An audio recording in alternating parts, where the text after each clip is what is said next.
Un hôte de marque attendu demain dans nos murs, en provenance de la Guinée, Sa Majesté Mohamed VI, roi du Maroc, va effectuer une visite de travail et d'amitié au Gabon du 5 au 8 mars 2015.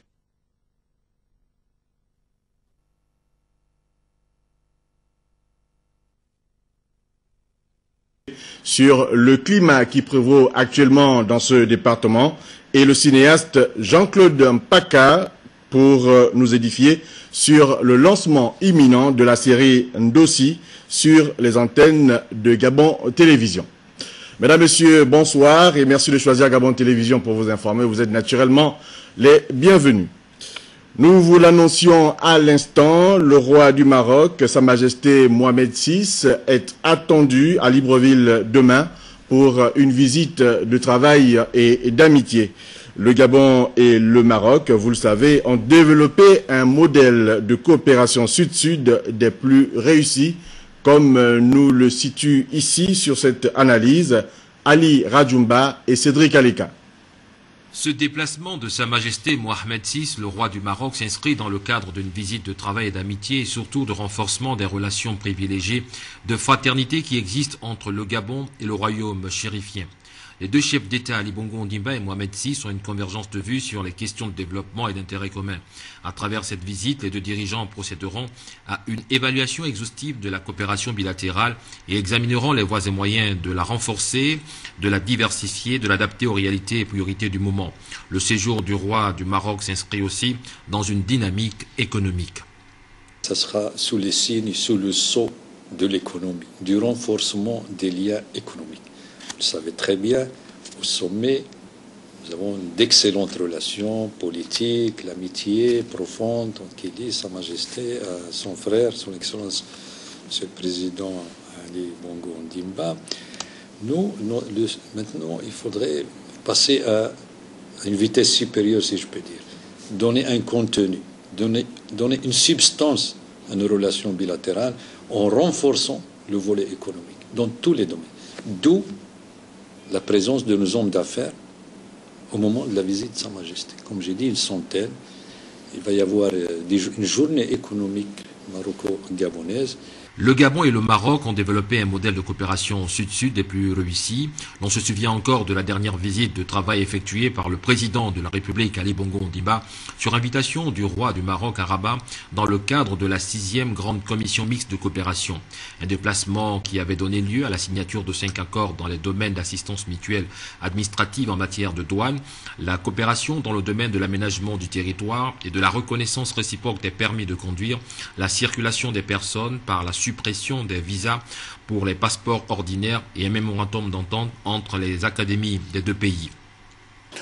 Si jusque-là, les relations entre le Gabon et le Maroc ont privilégié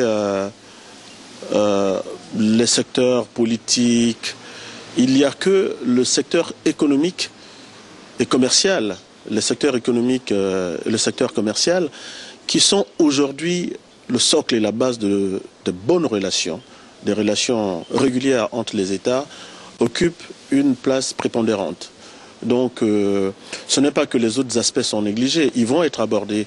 Les multiples échanges de visites de haut niveau effectués ces dernières années ont permis la diversification des relations de coopération bilatérale et le lancement de projets de partenariat structurants intéressant plusieurs domaines, notamment le tourisme, l'agriculture, le transport, l'énergie, les mines, la protection de l'environnement et la formation des cadres. Parmi les domaines concernés par cette coopération agissante, il y a notamment celui de la santé qui, grâce au partenariat passé entre la Fondation Sylvia Bongo Ondimba et la Fondation Lala Salman, les Gabonais sont accueillis avec beaucoup de facilité dans les hôpitaux spécialisés marocains.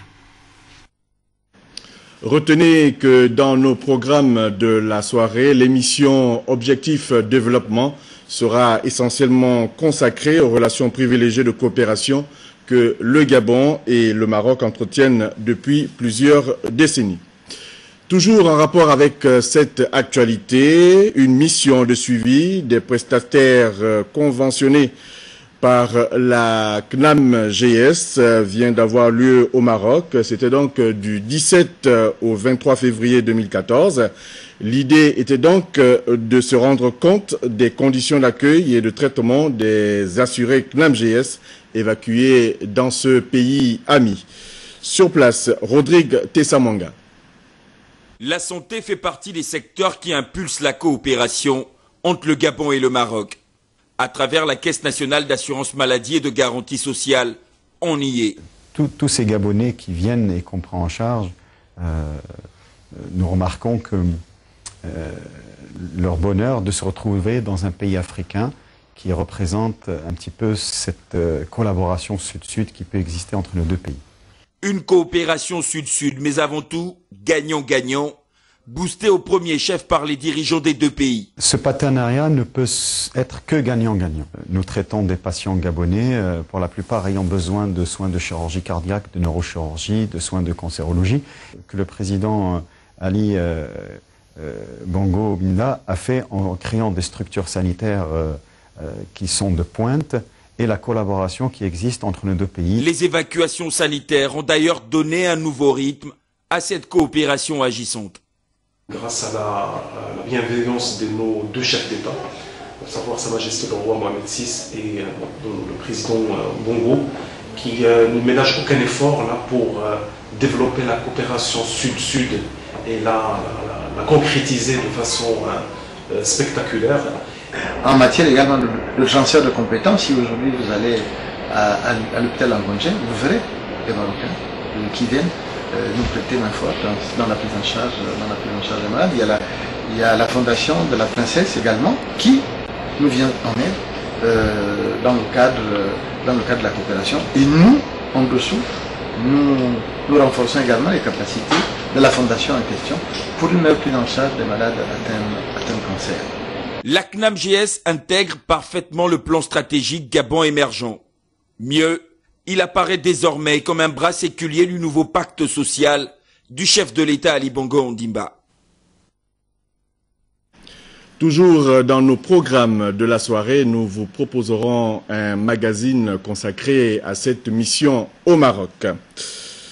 L'arrivée du roi Mohamed VI au Gabon a donné l'occasion, vous l'avez suivi donc d'entrée de jeu, aux ambassadeurs du Maroc au Gabon, son Excellence Ali Bodji, et du Gabon au Maroc, son Excellence Abdou Razak Kambogo, de revenir sur l'état de la coopération entre nos deux pays. Nous allons une fois de plus les écouter au micro de Djeri Mbougou Bivigou et Serge Nzegui Mabila.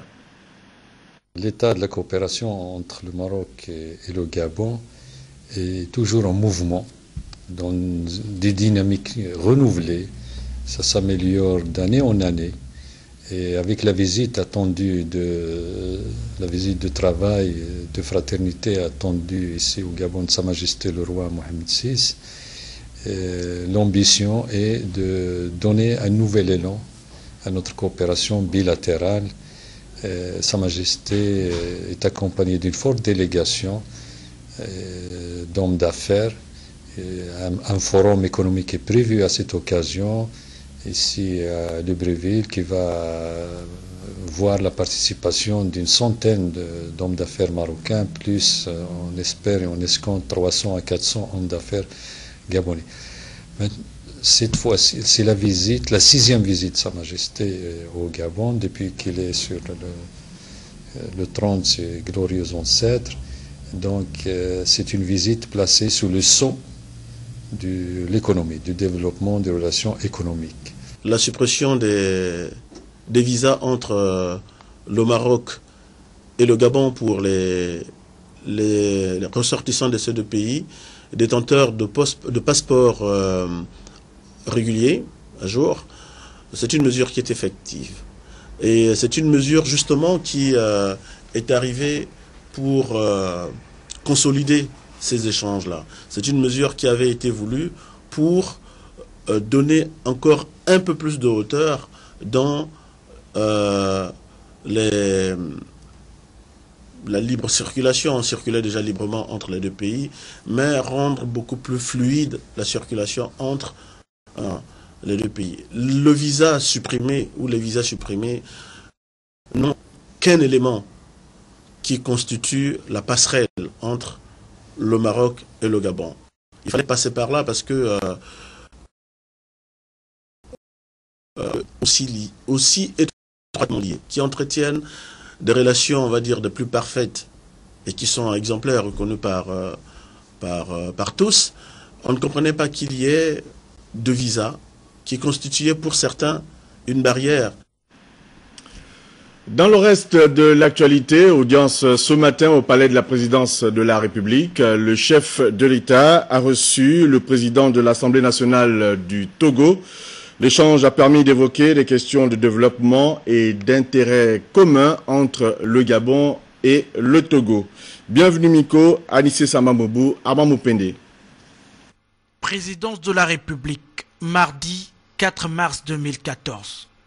Ici, le président du Parlement togolais est introduit par son homologue du Gabon.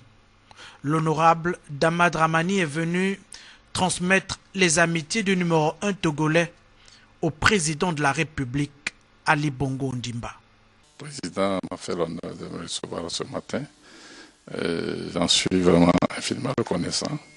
Donc je lui ai expliqué que j'étais là dans le cadre de la rentrée parlementaire à l'invitation de mon frère et ami, le président Zouba Dama. Et j'ai profité donc pour lui transmettre le salut fraternel et les amitiés de le président de la République togolaise. Donc le président a profité de l'occasion pour nous donner des conseils sur la manière dont nous, parlementaires, nous pouvions donc contribuer à fortifier, à raffermir davantage les relations entre nos deux pays. Et nous a donné sa vision des réformes que nous devions faire dans nos pays afin que donc, nous puissions entreprendre le développement économique et social dans l'intérêt des populations. Ça a été franchement honoré de cette visite. Je tiens donc à renouveler ici mes sincères remerciements et celles de ma délégation au président de l'Assemblée nationale, à monsieur le président de la République et à tous mes collègues parlementaires pour l'accueil qui nous a été réservé. L'échange du palais présidentiel a donc permis de revisiter la relation entre le Gabon et le Togo. Au-delà de l'amitié entre les deux chefs d'État, engagés dans un processus de développement pour un avenir encore meilleur dans leurs États respectifs. Dans la série des contacts qu'il effectue avec les autorités gabonaises, le président de l'Assemblée nationale du Togo a également été reçu aujourd'hui par son homologue gabonais Guizouma Dama. Au centre de leurs échanges, le renforcement de la coopération entre les deux parlements. Henri Nestor Djavé, Amédée Mavungu. En arrivant ce matin au palais Léomba, siège social de l'Assemblée nationale du Gabon, le président de l'Assemblée nationale du Togo n'a pas manqué de témoigner le privilège qui est le sien pour avoir été associé à l'ouverture de la première session ordinaire de la première chambre du Parlement, toute chose, dira-t-il, qui augure de très belles perspectives de développement d'une coopération exemplaire entre les parlements du Gabon et du Togo. Une invitation qui traduit le souci commun maintes fois renouvelé de réaffirmer les liens interparlementaires harmonieusement établis entre les deux assemblées, a tout aussi indiqué Dama Dramani. L'occasion pour le remercier l'ensemble des députés gabonais qui nous ont réservé un accueil merveilleux, un accueil fraternel et sincère. Aujourd'hui, le président nous fait l'honneur de nous recevoir et c'est la première. Au cours de leurs échanges au cabinet du président de l'Assemblée nationale du Gabon, Guizouma Dama et Dama Dramani n'ont pas manqué de réévoquer l'idée de la création d'un conseil parlementaire pour la paix qui, du reste, fait son chemin au niveau de la conférence des présidents des assemblées d'Afrique de l'Ouest. Il s'agit d'une structure qui a pour attribution d'examiner les cas de crise ou de conflit et de contribuer à leur prévention et à leur règlement. Les deux présidents des assemblées du Togo et du Gabon ont dit mutualiser leurs efforts dans ce domaine entre les parlements de la CEMAC et ceux de la CEDEAO parce que tous attachés en leur qualité de parlementaires à la paix, à la sécurité et à la démocratie comme facteur de développement économique et sociales de leurs pays respectifs. Retour sur la rentrée parlementaire d'hier au Gabon et notamment au palais Omar Bongo Ondimba, siège du Sénat, où le président de cette institution a appelé les vénérables sénateurs à redoubler d'efforts dans leur travail législatif, tout en félicitant le Premier ministre et son gouvernement qui doivent traduire en actes les politiques de développement du Gabon initiées par le chef de l'État. Guy Loger, Lendira, Hilary Nkumbu, compte rendu. Dernière ligne droite pour la 3e législature du Sénat, dont la mandature tire à sa fin, et profitant de l'ouverture de la première session ordinaire de l'année 2014, le président du Sénat, Mme Rose Francine Rogombe, émettra le vœu que le travail au sein de l'institution soit éminemment fructueux. Il nous faut, dira-t-elle, maintenir le même engouement et la même ardeur qui ont jusque-là caractérisé le travail de la Haute Chambre du Parlement gabonais et de renchérir qu'elle reste convaincue que le sens élevé des responsabilités et du devoir de chacun des sénateurs ne sera pas pris à défaut. S'adressant au nouveau chef du gouvernement, le président du Sénat, en son nom et en celui de l'institution, adressera ses félicitations aux membres du gouvernement qui devront traduire en actes les politiques de développement et de progrès du Gabon, tout en rendant un hommage à l'ancien Premier ministre Ndong Sima, qui a su établir, dira Mme Rose Francine Rogombe, un dialogue fructueux entre le gouvernement et le Sénat.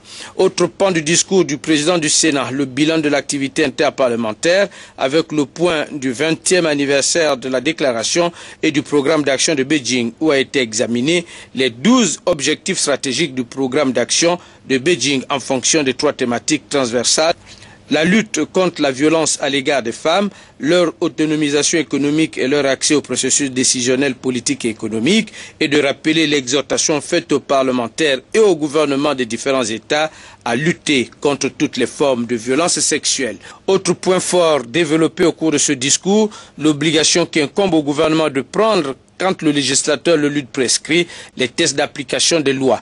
Et là, le président du Sénat affirmera fortement que ce devoir impose une intervention gouvernementale dans les meilleurs délais possibles et de préciser que cette obligation n'est pas de pure forme. Madame Rose Francine Rogombe reviendra sur les grands points de l'actualité nationale, dont l'importante déclaration du 24 janvier dernier du président de la République, chef de l'État, sur la nécessité d'éradiquer la pauvreté au Gabon et de dire que le Sénat se réjouit de l'orientation fixée par le chef de l'État à l'endroit du gouvernement afin que le prochain collectif budgétaire prévoit une enveloppe de 105 à 140 milliards de francs CFA en vue de dynamiser le pacte social. La commission des finances, du budget et des comptes économiques de la nation du Sénat a été invitée par Mme Rose Francine Rogombe à mettre en place un observatoire du pacte social qui va évaluer et vérifier l'action du gouvernement sur le plan social. Enfin, Mme le président du Sénat a salué le retour en homme libre au Sénat du sénateur du Komo Kango Gabriel Yege Komié après le non-lieu prononcé à sa faveur par le tribunal de Libreville. En s'exprimant à ce sujet, Mme Rose Francine Rogombe estimera qu'il n'est pas souhaitable de vivre en régime démocratique une justice spectacle, autant il est malsain et déplorable que les procédures judiciaires soient outrageusement lentes. Vie des syndicats à présent, les personnels des douanes gabonaises persistent et signent. Il n'y aura pas de reprise tant que les rubriques contenues dans le cahier des charges ne connaîtront pas une avancée significative et tant que les conditions des agents ne connaîtront pas, elles aussi, une amélioration dans leur fonctionnement. C'est ce qui ressort donc de l'Assemblée générale tenue ce matin par l'intersyndicale des douanes à Libreville. Le reportage Belin Bekita, Christelle Maïnda. Scénario quelque peu inhabituel ce matin dans la zone portuaire d'Ovendo, poumon économique du Gabon. En salle de réunion de la Direction générale des douanes et droits indirects, les agents sont en concertation.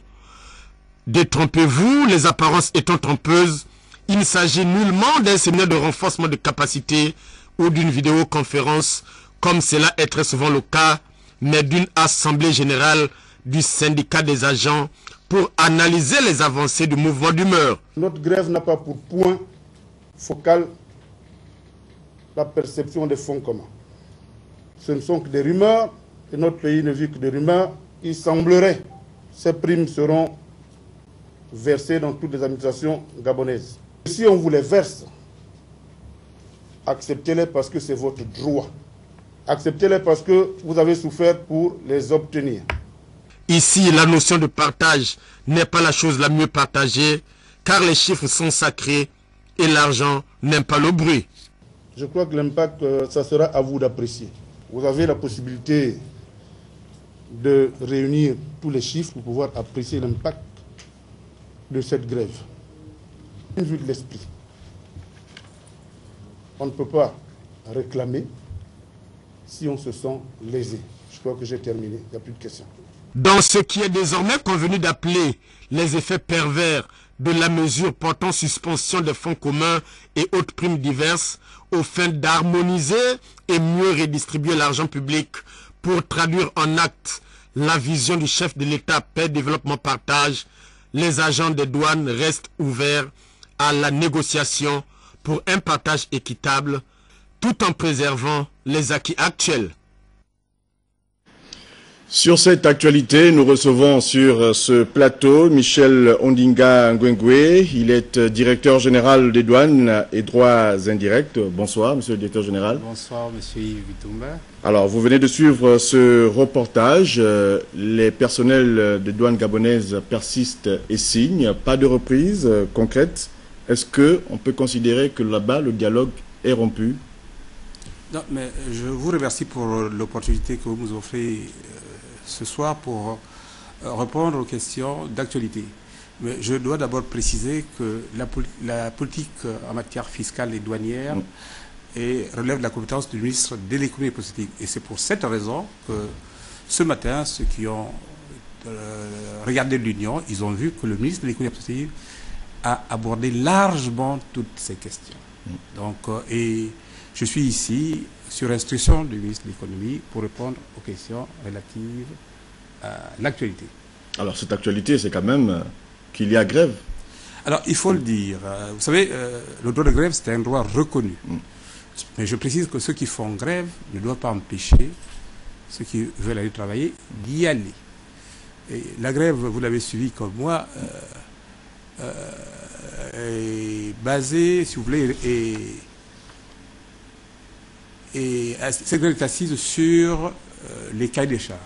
Il est vrai que la direction générale a reçu 3 cahiers des charges correspondant à 3 syndicats. Nous avons 3 syndicats au sein des services de douane. Alors justement, concernant ces cahiers de charges, il ressort que les personnels des douanes ne vous veulent plus comme interlocuteur parce que ne voyant pas la situation évoluer. Alors, je m'inscris en faux tout simplement que suite à ces 3 cahiers de charges, j'ai reçu les 3 syndicats à ce sujet pour pouvoir regarder ensemble le contenu de ces 3 cahiers de charges. Sur ces 3 réunions, nous avons dressé des procès-verbaux. Ces procès-verbaux ont été envoyés à la hiérarchie. Et donc, pour dire que suite à ces 3 réunions, le secrétaire général du ministère de l'économie, sur instruction du ministre de l'économie, le 20 février, a organisé une réunion au ministère de l'économie, réunion à laquelle assistaient non seulement les directeurs généraux des régies, mais également les syndicats, notamment les 3 syndicats, pour avoir la même information, le même niveau d'information par rapport à l'actualité. Alors finalement, à vous écouter, à écouter les syndicalistes, on a envie de savoir qu'est-ce qui bloque. Alors, je veux dire ceci. Suite à cette réunion du 20, le 21, j'ai organisé à la direction générale une réunion de restitution de la communication du secteur rural. Assisté à cette réunion, les directeurs centraux, les chefs de service, les chefs de brigade, en un mot, les responsables de notre administration. J'étais entouré, lors de cette présentation, du directeur général adjoint chargé des services techniques, Mme Dissajitou, et à ma droite, j'avais M. Ontala en charge de l'inspection des services. Ils ont restitué la réunion et j'ai également pris la parole pour donner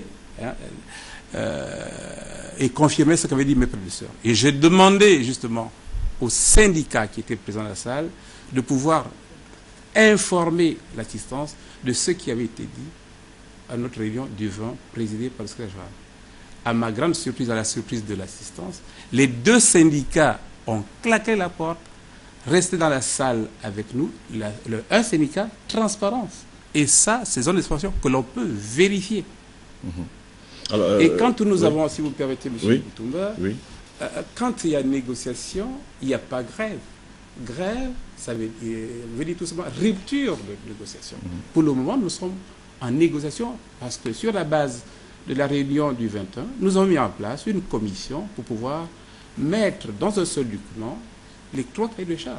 Cette commission est présidée par le directeur adjoint chargé des services généraux et son membre, tous les directeurs centraux de la direction générale. Donc, nous sommes en train de travailler sur l'amélioration des conditions de travail. Il est premier évoqué. Il faut aussi faire un rappel à ce sujet. Oui, un syndicat est tout simplement une... un syndicat n'est pas là pour freiner l'action. Et un syndicat est une force de proposition dans l'amélioration des conditions de travail et du bien-être des agents.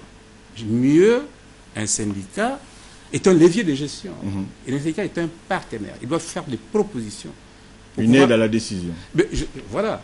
Donc là, je me trouve avec les syndicats qui disent que je suis fermé, je suis ouvert, du moins la direction générale est ouverte à la négociation. Et je demande, ce matin, ils étaient convoqués à une réunion, ils ont choisi d'aller présider l'Assemblée générale. Donc, je demande à tous les syndicats de venir à la table de négociation. Nous allons continuer à travailler pour améliorer les conditions de travail et également le meilleur offre à l'usager également. Parce qu'il faut dire que nous sommes un service public au service du public. Alors, 2 petites questions pour clore cet entretien, monsieur le directeur général. Pendant l'Assemblée générale, on a écouté les syndicalistes dire que vous procédez par copinage en ce qui concerne donc les départs en stage. Vous confirmez, vous démentez? Non, il faut quand même être précis à ce sujet. Pour entrer dans la fonction publique, c'est un classique. Il y a 2 modes. Soit sur titre, soit sur concours. La douane n'est pas en marge de cela. 2 modes d'entrée en fonction publique. Soit par concours, soit sur titre. On parle peut-être pour terminer des recettes. Est-ce qu'elle sera en baisse à cause de ce mouvement de grève? Mais non, mais non. Vous nous confirmez? Mais non, mais vous rassurez? Mais non, mais non. Je vais faire un rappel. Oui. Pour 2013, on nous avait demandé de mobiliser 392 milliards au titre de la loi de finances initiale. Vers le mois de juin, nous avons eu une loi de finances rectificative qui portait ce chiffre à 425 milliards, soit 25 milliards de plus. Nous en avons fait 428, soit un dépassement de 3 milliards. Pour 2014, le gouvernement nous a demandé de mobiliser 435 milliards. Pour les premiers mois de l'année, je parle de janvier, de février, pour le premier mois de janvier, sur les recettes attendues, nous sommes à un écart positif de 11 milliards au titre du mois de janvier. Pour le mois de février, sur les recettes attendues, nous avons un écart négatif de 4 milliards. Donc, aisément, quand vous faites 11 moins 4, il y a un écart positif. Les recettes douanières se portent bien. Les chiffres parlent d'eux-mêmes. Merci, monsieur le directeur général, et bon vent dans les négociations que vous allez donc continuer, puisque vous n'êtes pas fermé, vous l'avez continué. Ah non, non, non, nous sommes ouverts. Même dès demain, hein, la porte est ouverte pour pouvoir les rencontrer et lui citer toutes les questions, à toi, toutes les questions contenues dans les cahiers des charges. Merci, monsieur le directeur général. Vous restez avec nous pour la suite du journal, et notamment regarder cette audience au Conseil économique et social, où le président de l'institution, Paul Biogimba, a donc reçu le directeur national de la Banque des États de l'Afrique centrale en sa qualité de président du comité des balances de paiement. Les détails dans ce reportage de Bernadette Zanyi, Idriss Mungala et Rodolphe Eyelemve. Préoccupés au même titre que les autorités de la Banque des États de l'Afrique centrale par le retard accusé dans l'élaboration des statistiques des balances de paiement, le président du Conseil économique et social par ailleurs, président du comité des balances de paiement, a échangé avec le directeur national de la BAC, Denis Meporewa, sur le fonctionnement de cet organe dont la confection a été confiée à la BAC. Des échanges riches qui ont permis à Paul Biyogemba et son hôte de voir également la possibilité d'établir un partenariat entre la BAC et le Conseil économique et social, tout en soulignant l'importance de la balance de paiement dans les échanges d'un pays vis-à-vis de l'extérieur. Le président du Conseil économique et social et président du comité des balances de paiement s'est dit disposé à soutenir la BAC dans les stratégies entreprises pour rattraper le retard accusé. Avant de quitter le cabinet du président du Conseil économique et social, le directeur national de la BAC a rassuré du déploiement sur le terrain des équipes dans les différents pays où ces retards ont été enregistrés.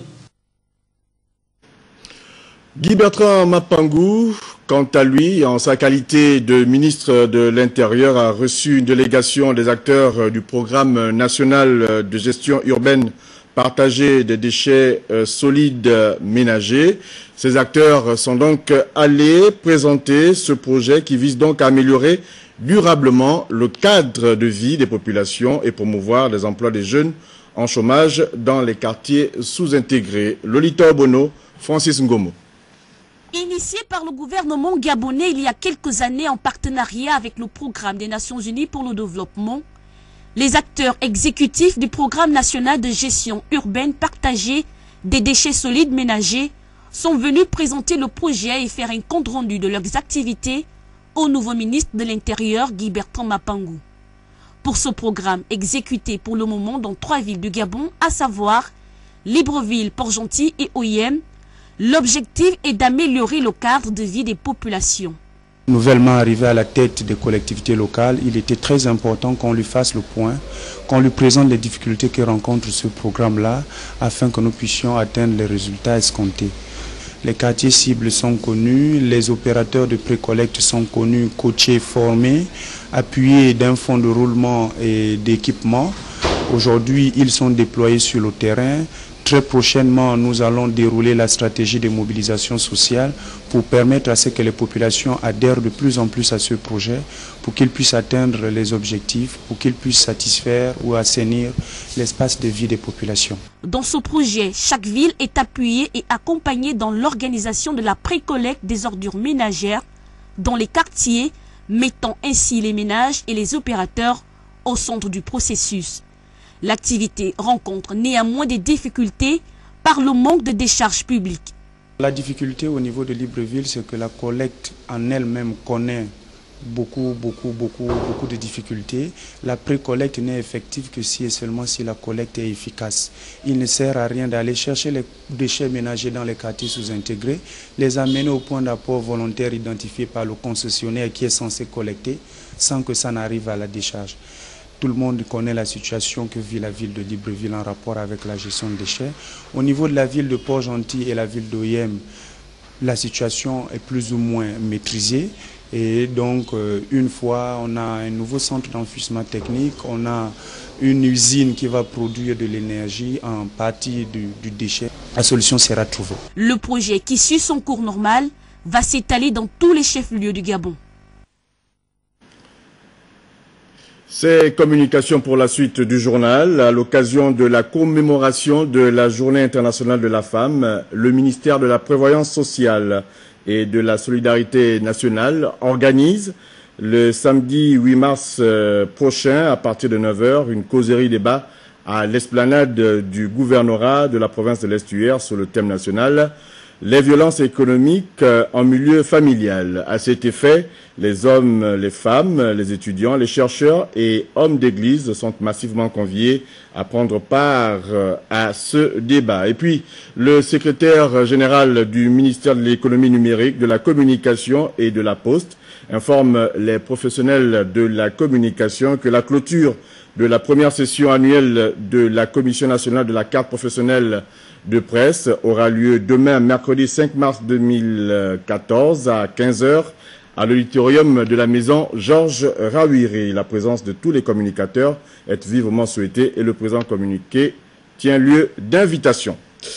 On parle de ce séminaire de formation organisé à l'endroit des agents de la Direction générale de l'élevage.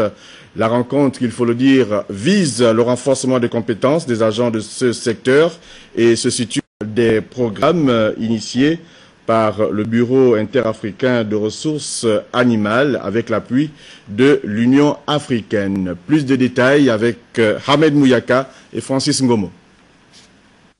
Savoir où trouver les informations et savoir les utiliser, c'est le secret du succès, disait Einstein. C'est dans cette optique que se tient, avec l'appui des experts de l'Union africaine et ceux du Bureau interafricain de ressources animales, ce séminaire de formation des agents de la Direction générale de l'élevage. Il s'agit ici d'améliorer la compétence des agents afin de gérer l'information requise pour le contrôle des maladies animales. Pour mieux formuler les politiques de développement du secteur de l'élevage, il faut avoir toutes les informations sur les ressources sanitaires. C'est pour cela que l'Union africaine a conçu un logiciel qu'on appelle Animal Resource Information System, qu'on appelle ARIS, qui doit être compatible avec les logiciels de la FAO qu'on appelle TAD-Info et de l'OIE qu'on appelle WAIS. Tous ces logiciels-là, maintenant mis ensemble et mis en ligne au bénéfice des pays de l'Union africaine, nous permettent de récolter toutes les informations sur les ressources animales, de les collectionner, les collater pour avoir, n'est-ce pas, un bon argumentaire dans le cadre de la formulation des politiques. C'est plutôt la peste des petits ruminants. Elle fait rage vraiment chaque année au niveau du Gabon. Pour le moment, elle est déjà diagnostiquée, mais c'est plutôt des programmes de campagne de vaccination que nous sommes en train de préparer, surtout qu'au niveau mondial et africain, il y a un grand programme avec Bill Gates qui a pour mission d'éradiquer cette pathologie au niveau mondial. Bon, pour le moment, nous n'avons pas de grandes maladies signalées en dehors de la PPCB qui avait sévi depuis 2010. Rappelons que le Bureau interafricain de ressources animales est un service technique placé sous l'autorité du département de l'économie rurale et de l'agriculture de la Commission de l'Union africaine. La formation s'étend sur 3 jours et devra permettre aux délégués venus de l'intérieur du pays de s'approprier le système d'information sur les ressources animales. Hors de nos frontières, la présidente de l'ONG Défi des femmes, primée à Ottawa, c'est au Canada, lors du 5e gala de l'histoire des Noirs organisé par la Fédération des associations d'étudiants leaders noirs. Un rendez-vous en hommage à Nelson Mandela, qui a vu d'ailleurs Malika Bongo Ondimba recevoir le prix de l'espoir, de la réussite et de l'engagement. Raissa Lormeza et Eric Kassa pour le reportage.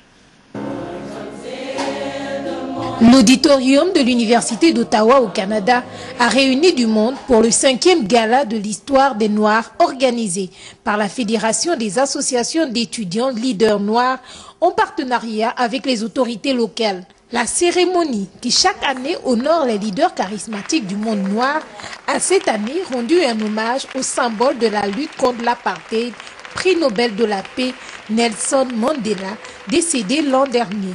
Et dont le fils Zoleka Mandela, représentant la famille, a rappelé la grandeur de l'homme et son combat pour un monde égalitaire au cours de son allocution. Je suis heureux de recevoir ce prix en cette circonstance, un prix qui me permet de marcher sur le chemin de mon grand-père. Merci au nom de toute la famille Mandela et principalement au nom de ma sœur qui a survécu à un cancer. Ce prix, on le dédie à votre action.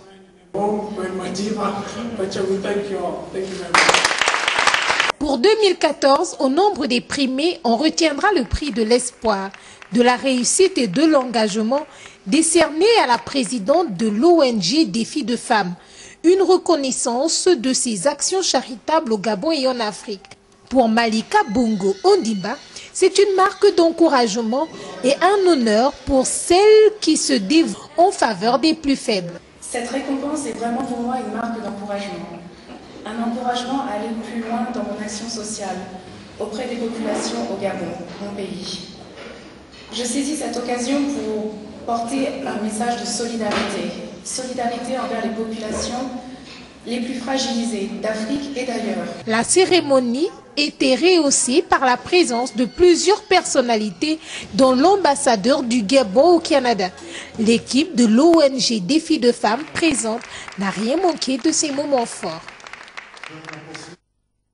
Très beau reportage et de belles images également.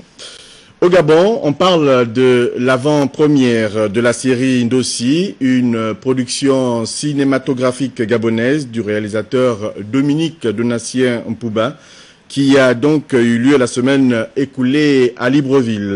La série, qui a été entièrement financée par Gabon Télévision, a drainé du beau monde à l'auditorium de la maison Georges Rahuiri pour son lancement. C'est ce que nous rapportent Jerry Bougou-Bivigou, John Michel Boudéan et Jean-Gérard Miindou. Ndossi, ou Rêve en langue Ipounou, est sur le banc. Plus qu'une avant-première, c'est le partenariat public-privé en matière cinématographique qui est en marche. Et pour cette cérémonie, tout était réuni pour en faire une attraction. D'abord, la direction générale de Gabon Télévision, qui a supporté le coût de la production, est revenue sur l'intérêt de ce challenge. Nous sommes particulièrement heureux de vous présenter aujourd'hui en avant-première la nouvelle série télévisée intitulée Ndossi. Ndossi, dans une des langues locales, signifie le rêve. Cette série, dont la production a été entièrement financée par Gabon Télévision, raconte donc une saga authentiquement gabonaise. Au-delà du jeu des acteurs, au-delà de la trame du récit, de la qualité de la réalisation, Ndossi est, à nos yeux, une formidable leçon de vie. Pour le réalisateur de la série, qui comptera 52 épisodes, il fallait restituer le contexte du film et en tirer la morale. Le film Ndossi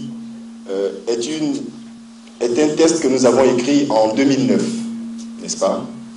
Nous avons tenté une première réalisation en 2010, mais manque de moyens, cela n'a pas été.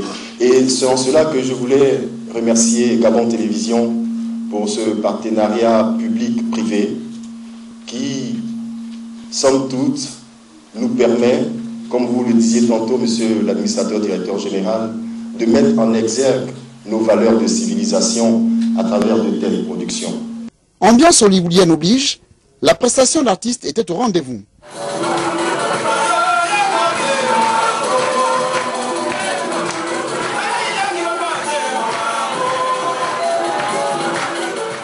Une trentaine de minutes de diffusion de cette série Ndossi aura suffi pour satisfaire les nombreux cinéphiles.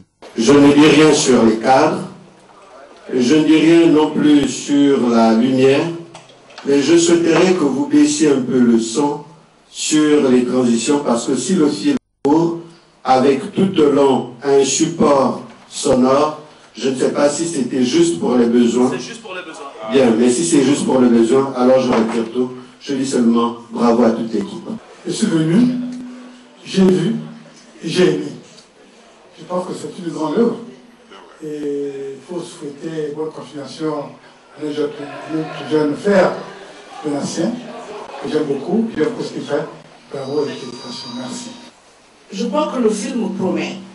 Le film promet. Je veux aussi l'occasion pour moi de dire félicitations au directeur général de Gabon Télévision qui a eu l'idée de pouvoir lancer ce programme. Je suis très content d'avoir suivi cette avant-première. Pourquoi? Parce que nous nous replongeons dans le terroir, dans nos histoires du pays et c'est très enrichissant. C'est un mariage de raison, Gabon Télévision Studio Dominique Donatien, que les téléspectateurs découvriront le 3 mars prochain. Aux autres producteurs et sponsors d'en faire autant. Le 3 mars, c'était hier, nous sommes le 4 et c'est bien aujourd'hui que la série va démarrer sur Gabon Télévision et justement sur ce plateau, on annonçait Jean-Claude Paca, l'acteur principal de la série. C'est finalement son réalisateur, Donatien Mpouba, qui est donc parmi nous. Bonsoir. Bonsoir, monsieur Yves Mitumba. Alors, comment on se sent quelques minutes, on va le dire, avant la diffusion nationale d'une série comme Ndossi? Bon, il faut dire qu'on a déjà l'habitude, parce que Ndossi n'est pas notre premier challenge, bien sûr. Donc, on est fin prêt en tout cas. Mais en termes de couverture nationale quand même, je pense que... Oui, bien sûr, avec Ndosi, on va plus loin, c'est vrai. Mais toujours est-il qu'il n'y a pas d'a priori, nous sommes prêts. Prêts. Alors, en ce qui concerne la collaboration avec Gabon Télévision, vous pouvez nous en parler en 2 minutes? Oui, disons que qu'il me soit permis, n'est-ce pas, de dire merci à Gabon Télévision, parce que comme je le disais dans le reportage tantôt, Ndosi, c'est un vieux projet. Et aujourd'hui, il voit le jour grâce à l'implication personnelle du directeur général de Gabon Télévision. La série a été entièrement financée par Gabon Télévision, comme vous le disiez tantôt. Et aujourd'hui, nous avons un très beau film et que nous mettons justement à la disposition des populations. Alors, c'est quoi la trame? Bon, disons que c'est un film qui retrace un peu l'histoire d'une famille bourgeoise qui vivait dans un luxe, on va dire, quasi insolent et qui, par la force des choses, se retrouve un jour à repartir de zéro. Donc, les mots que le directeur général a employés tout à l'heure dans le reportage qui est passé sont à propos parce que c'est une formidable leçon de vie, en fait. Voilà. Alors, j'ai assisté à cette séance de projection ici à Gabon Télévision. J'ai pu constater qu'il y avait une mixture entre la génération actuelle et la génération passée. Oui, bon, pas passée, peut-être pas passée, mais bon. Mais la génération à la pointe, voilà, bien sûr. Oui. Effectivement, nous enregistrons donc dans ce projet aussi la présence de M. Jean-Claude Paka, que j'aimerais saluer. Il n'a pas pu se déplacer parce qu'il avait quelques petits problèmes de famille. Mais n'empêche, il est de tout cœur avec nous. Monsieur Mpaka, qui se trouve être un des monuments, n'est-ce pas, du cinéma gabonais, a accepté de participer à ce projet destin, parce que vous savez que nous autres indépendants, nous travaillons pas forcément avec les mêmes moyens que... Voilà. Donc, Monsieur Mpaka, vraiment, chapeau à vous, grand frère. Vous avez promis et vous avez tenu à votre parole. Bon, à côté de lui, bien sûr, il y a toute la génération montante, n'est-ce pas, du cinéma indépendant. Vous avez donc Maman Magui, qui n'est plus à présenter, et puis toute l'équipe... qu'on voit régulièrement, n'est-ce pas, dans les productions des studios Dominique Donatien. Le démarrage, donc, aujourd'hui, on le confirme? Justement, parce que hier, nous avons reçu tout un tas de coups de fil de gens qui se demandaient, mais qu'est-ce qui se passe? Vous avez promis une dossier pour le 3 mars, et puis rien à la télévision. Non, effectivement, la Gabon Télévision a décidé de lancer ses programmes le 3 mars. Et dans ces programmes, Ndossi est inséré comme la série gabonaise, disons, en diffusion. Et donc, la série démarre tout à l'heure, donc après le journal. Bon, c'est vrai qu'il y aura certainement des magazines avant, c'est normal, nous sommes sur la chaîne mère. Mais juste après ces magazines, vous aurez l'occasion de voir le premier épisode de Ndossi. Donc, je le confirme, Ndossi démarre bel et bien tout à l'heure, à partir de 21h, voire 21h30 par là.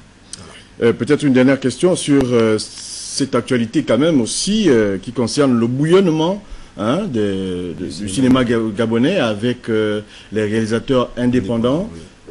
Qu'est-ce que vous entrevoyez au bout, justement? Qu'est-ce qui fait que vous soyez aussi déterminé aujourd'hui? Bon, une fois de plus, je vais me reprendre parce que, vous savez, quand quelqu'un te fait du bien, il faut toujours dire merci. Ce foisonnement de réalisations auquel on assiste en ce moment, c'est justement parce que Gabon Télévision s'est impliqué fortement dans la promotion des activités culturelles gabonaises. Et du coup, tout le monde a saisi disons, la balle au bon. Et aujourd'hui, nous assistons à tout ce que vous voyez, des projections tout azimut. Bon, ben, au-delà, il faut dire qu'au fur et à mesure, les productions ne font que s'améliorer. Les productions ne font que s'améliorer. Nous gagnons en maturité. Et vous avez vu avec Ndossi déjà, il y a tout un tas de choses qu'il n'y avait pas dans nos toutes premières productions et qui sont en train de voir le jour. Donc, in fine, nous espérons une professionnalisation, n'est-ce pas, au niveau du cinéma indépendant, tout en espérant gagner des prix, pourquoi pas, nous imposer aussi sur le plan international. Merci Donatien, bon vent. C'est moi qui vous remercie. Bonne continuation. Voilà. C'est également la fin de cette édition d'information coordonnée par Hamed Mouyaka, Pelagim Bouyo-Vono et Jerry Bougou Bivigou. Merci à Peter Manfumbi, à Augustin Eyenga, à Françoise Pambo, à Christian Olele et à tout le reste de l'équipe d'antenne. Nous vous disons à demain, 20h.